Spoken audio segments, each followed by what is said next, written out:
সম্মানিত আশিকের রাসূলেরা, এই সিস্টেম জানার জন্য যুগে যুগে রব্বুল আলামিন অসংখ্য মহামানব পাঠাইছেন।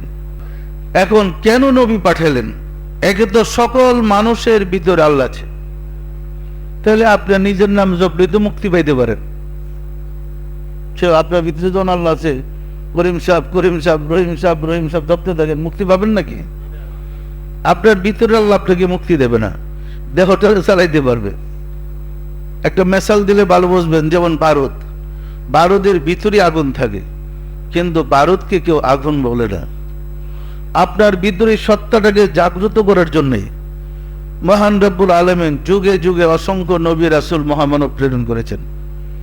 ওনারা ওনাদের কাল থেকে আল্লাহ শব্দের বীজ সাধারণ মানুষের কাল্পে বপন করে দেন। ওই বীজটাকে যখন আপনি ধ্যান করবেন, মুরাকাবা করবেন, যত্ন করবেন, আস্তে আস্তে ক্রমান্বয়ে আপনার হৃদয়ের অন্ধকার দূর হয়ে যাবে।